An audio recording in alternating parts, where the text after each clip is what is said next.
Dakar a abrité ce lundi 11 septembre 2023 un atelier de renforcement de capacité des médias, des organisations de la société civile et des acteurs communautaires sur les effets déstabilisants des navires de pêche hauturière. Une rencontre organisée par l'ONG ghanéenne Simlows Africa en collaboration avec le département d'État américain, l'université de Cap Coast et la FENAGIPECH. Un temps fort qui a permis aux animateurs de l'atelier d'étaler plusieurs problèmes ayant trait à ce secteur. Dr Rebecca Essamoua est revenue sur le contenu de ce projet.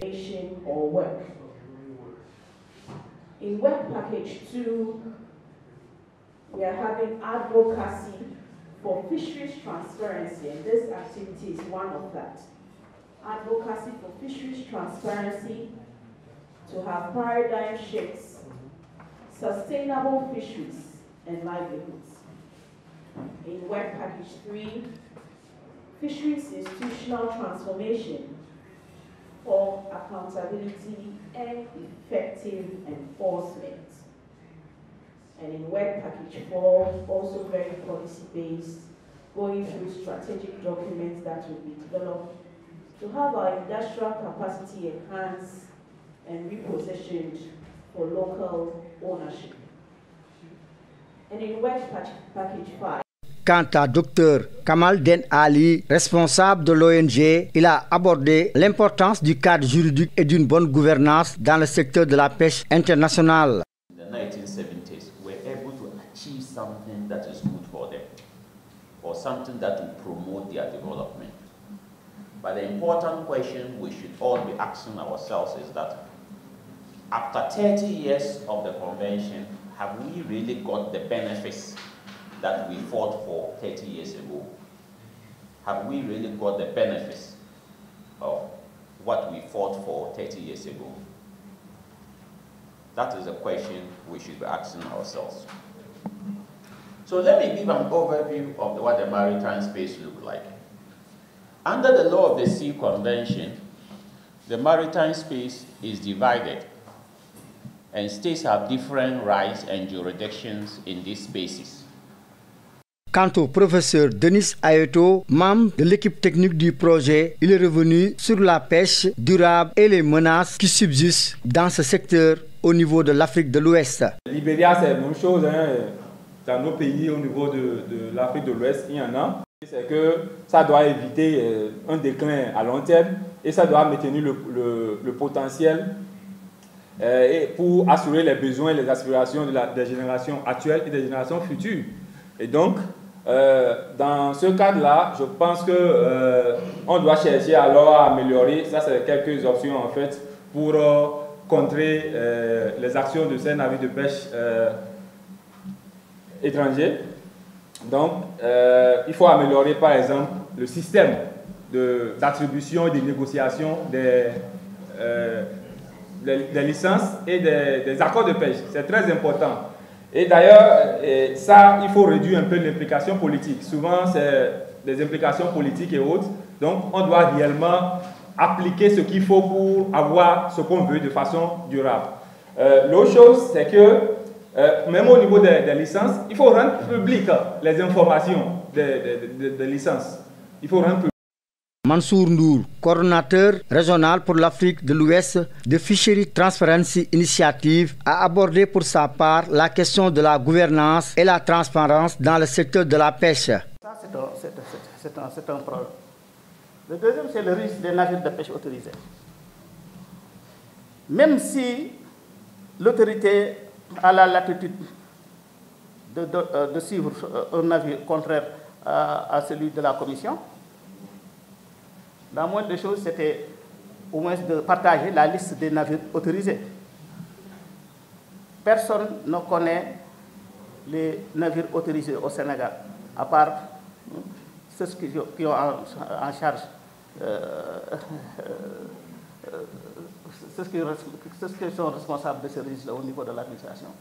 Donc, les professionnels ont demandé à maintes reprises que l'administration partage le registre des navires de pêche, au moins pour qu'on sache quels sont les navires autorisés à pêcher au Sénégal. Ça, on ne l'a pas encore eu. Et ça, c'est un grand problème. Et qui ne pêche pas. Le troisième point, c'est quand on parle de bateaux étrangers, ça aussi j'ai un grand problème. C'est quoi un bateau étranger? Tout à l'heure, on a posé la question, on a parlé de pavillon. Mais tous ces bateaux chinois-là, écrits chinois et en majorité équipage chinois, conduisent des bateaux sénégalais, ça aussi ça pose problème à travers les sociétés mixtes. Donc aujourd'hui, au vu de la loi, les seuls bateaux étrangers sont les bateaux de l'Union européenne. Tous les autres bateaux, puisqu'ils ne peuvent pas avoir un accord, pêcher dans le cadre d'un accord de pêche, ont trouvé au moyen de se sénégaliser à travers les sociétés mixtes. Emboîtant le pas de son prédécesseur, Alassane Dieng, un des responsables du groupement des armateurs et industriels de la pêche au Sénégal, GAIPES, s'est prononcé sur la nécessité du renforcement de l'appropriation et du contrôle national accru du secteur industriel de la pêche. Actuellement, le nombre de navires qui interviennent dans cette pêcherie-là, peut-être que ça va aller vers 30, voire 50, peut-être même plus. Ce qui pose un sérieux problème.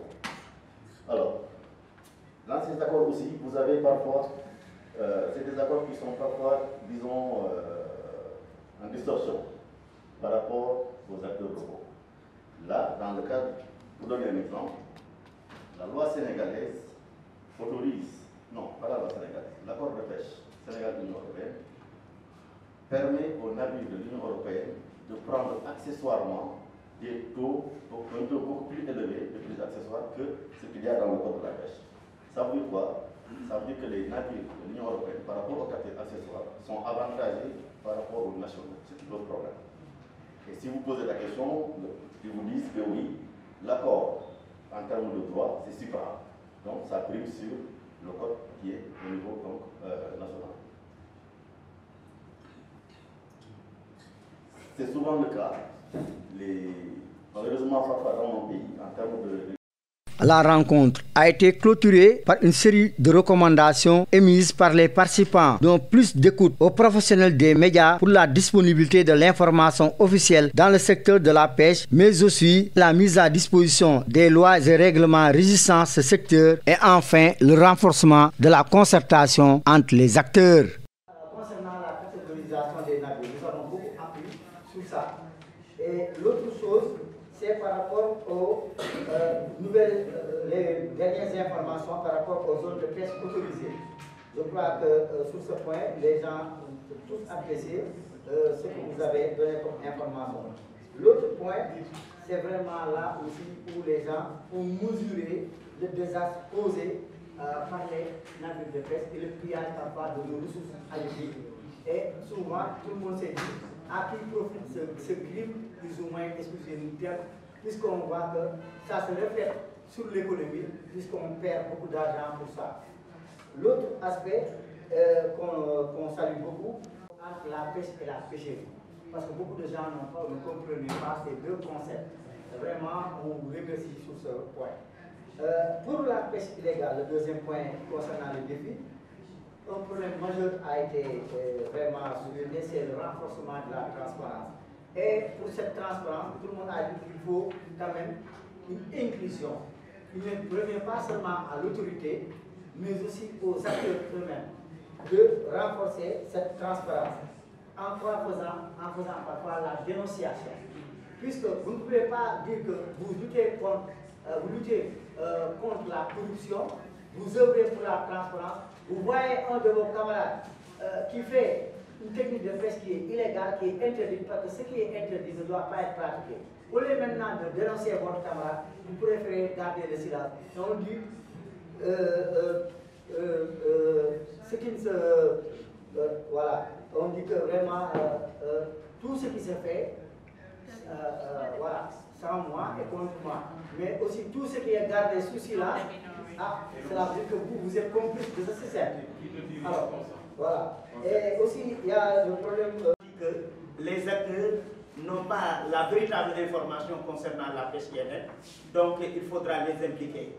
Et pour votre information, l'interprofession a eu à faire dans ce sens un atelier pour informer la base concernant cette forme de pêche. Le deuxième point concernant toujours la lutte contre la pêche INN, c'est renforcer et appliquer les sanctions contre les bateaux qui font de la pêche éteinte. Donc, malgré il y a un projet de relecture du code de la pêche, nous, on demande davantage vraiment le renforcement des sanctions concernant ces bateaux qui pratiquent cette forme de pêche. Concernant maintenant les recommandations, nous avons ici à souligner deux aspects. Le premier aspect, c'est publier la liste de tous les navires de pêche concernant la pêche industrielle et la pêche artisanale. Parce que c'est eux qui sont les acteurs qui pêchent dans les zones maritimes sénégalaises et même au niveau de l'Afrique. Donc, il faudra publier vraiment la liste de ces navires pour mieux vraiment connaître les statistiques au niveau des acteurs, des bateaux et des pirogues qui sont au niveau de la pêche artisanale. Et en même temps, autoriser ces bateaux qui sont autorisés à pêcher dans les zones maritimes sénégalaises. Par rapport au deuxième aspect, concernant toujours la liste des navires de pêche, mettre en place un système de surveillance des pays membres de la Commission sous-régionale des pêches. Je crois qu'il faut, pour une véritable harmonisation, il faudra, au niveau des pays membres de la Commission sous-régionale des pêches, mettre un système de surveillance vraiment adéquat pour pouvoir contrôler le territoire maritime au niveau de ces différents pays membres de la Commission sous-régionale des pêches. Merci à tout le monde, merci pour cette belle participation. Je m'en vais vous lire nos réponses. Leçon apprise. Maîtrise du système SCS sénégalais, meilleure connaissance du secteur pêche Sénégal, approfondissement des connaissances sur la gouvernance des pêches au Sénégal, meilleure connaissance des impacts de la pêche en haute mer sur les moyens de subsistance et meilleure connaissance aussi sur la gouvernance et la transparence. Concernant les défis, lutte, pêche INN, nous avons la coopération en matière de lutte contre la pêche INN, la mise en œuvre de l'AMREP, c'est-à-dire l'accord relatif aux mesures du ressort de l'État du port, les matériels d'inspection, stratégie nationale, finalisation de la stratégie nationale de lutte contre la pêche INN. Elle est quinquennale en fait. Inspection à terre, observateur à bord des navires sénégalais. Concernant les recommandations, restituer à la base des connaissances acquises, réaliser des émissions radio et TV, mais aussi une presse écrite. Renforcer le dialogue entre la pêche artisanale